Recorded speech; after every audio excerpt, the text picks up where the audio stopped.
Hi, my name is Marty Tribble, and welcome to the very first episode of Ask Marty. I'm so excited to be offering this video platform for you and I to connect beyond the workshops, retreats, iTunes podcast, however it is that we already know one another. After you watch the video, head over to martytribble.com and fill out the form on the Connect page so that you can submit your Ask Marty questions and I can create a video response. In the meantime, let's get to the first question. It's from Linda, and Linda is from Michigan. That's where I had my first yoga studio. She was a student there and we practiced together for many years. Linda's now a yoga teacher herself, and Linda, I am so proud of you for taking your love of yoga and sharing it with others in your own unique way. Linda's question is on the topic of yoga teaching. 2 weeks ago, I taught my first class without a 4-page spreadsheet. I was challenged to let go of the paper and enter my soul. I know, sounds corny, but I did it. Then I did it the next week. I'm starting to understand a little more each time I do this, but I'm wondering, there are times when my mind freezes and I'm trying to process who is in the room, what injuries they have, what did we do last week? How do I quiet the mind so my soul can continue to speak to me? Did you ever teach from notes? Could you share any tips on how to make this process more natural for me? Linda, first of all, I want to thank you for the great question. I really love hearing from newer yoga teachers, primarily because when I first started teaching yoga, I didn't have direct access to any of the people who trained me. And beyond that, there weren't things like social media platforms where you could join a Facebook group and get advice from fellow teachers who'd been doing it a little bit longer. So I'm really grateful for the opportunity to share things that I learned along the way on my own, kind of stumbling around in the dark a bit and learning the ins and outs of teaching. Now, to dive into your question, you asked if I had ever taught with notes, and yes, I definitely taught with notes for about the first year and a half of teaching, and part of that was because I was so new to yoga itself. I'd been practicing only about a year. I was also green out of yoga teacher training, and beyond that, I had a terrible fear of speaking in public. That took me a long time to get over. So having the notes as my security blanket, so to speak, was a huge necessity for me as a new teacher. It helped me get my mind off of what pose comes next or where is the breath supposed to be, and let me drop into being more present with students until the teaching got more and more ingrained and became part of who I am now rather than something that I'm doing or participating in.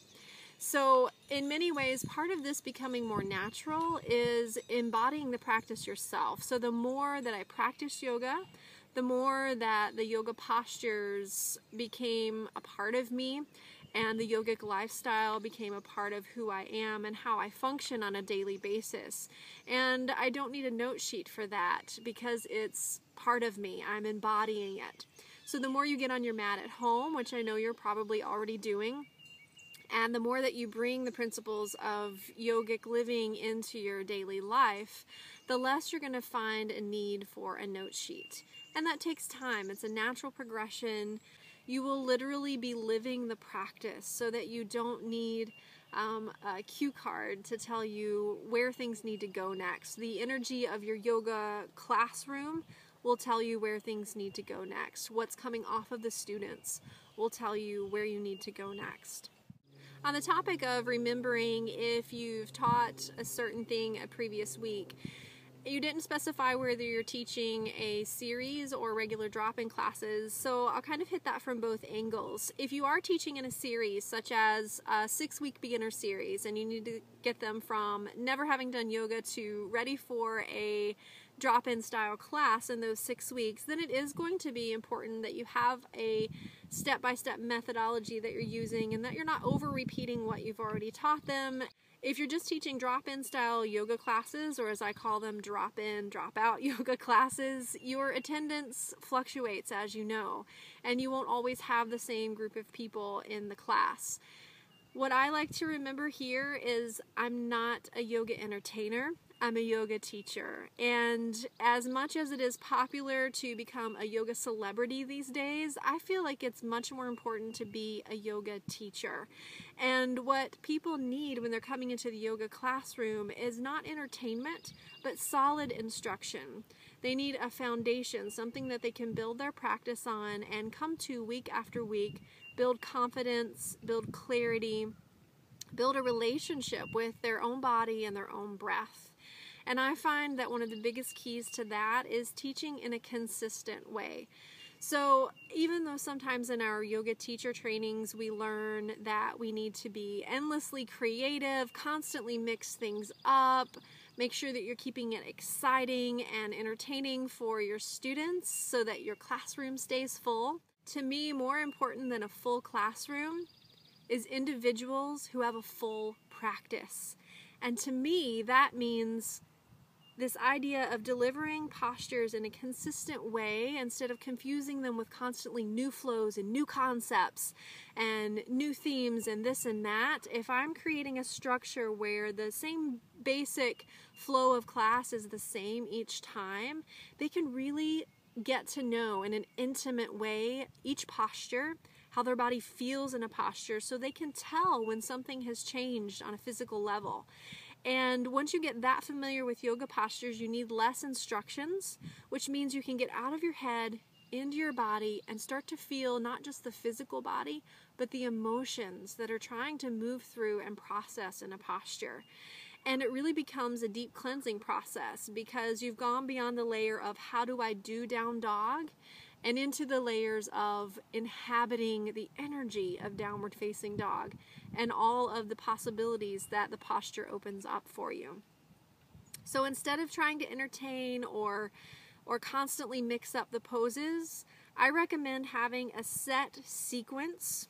Doesn't have to be that you do the exact same thing every single time, but have some recognizable piece within the practice where there's at least some period of 15, 20, 30 minutes of class, such as sun salutations. It might be if you're leading more of a flow class, that students can really drop into body and breath and get to know themselves better. They can drop out of the analytical mind and all of the instructions and really feel the energetics in their body, really get connected to their heart through their breath. In those moments where your mind freezes, don't be afraid to freeze the classroom as well, meaning take a pause. You can always bring students into child's pose if that's convenient to bring them there, or just bring them to standing with their hands at their heart in namaste and pause and enjoy some breath or a mantra or visualization, whatever it might be, that allows you to get still, get calm, and get reconnected before you move again. It's really important to keep in mind that you're human too. I know sometimes when we step into the role of yoga teacher, our students will put us up on a pedestal. This has happened so many times for me, and I always ask, please bring me down from there. First of all, I'm scared of heights. Second of all, I want us to be on the same level because I'm learning just as much as anyone in the room with me is learning. The only difference between where I am in my practice and where most students are in their practice is simply the fact that I've been doing it longer. Nothing else. I don't have extra talents or special skills. It's just that I've been on my mat, applying myself, and what you see of me on the mat is simply that. It's the hard work that I've put in. I feel like the most important piece of this is to remember that you're already doing a wonderful job. Just being you and delivering what it is that you have to share is absolutely priceless for anyone who walks into your yoga classroom. So keep doing what you're doing, keep getting on your mat at home, and sharing what it is that you're learning through your yoga practice and through your life. You'll serve your students the most when you meet yourself and them right where you are. Linda, thanks again so much for your wonderful question. I hope the feedback is of service. If you have a question or curiosity, head over to martytribble.com, fill out the form on the contact page, and I look forward to creating a video response to your curiosities. As always, let's stay connected via the iTunes podcast, practicing via YouTube together, or in a live event somewhere soon. Thank you so much for being here. All my love. Namaste.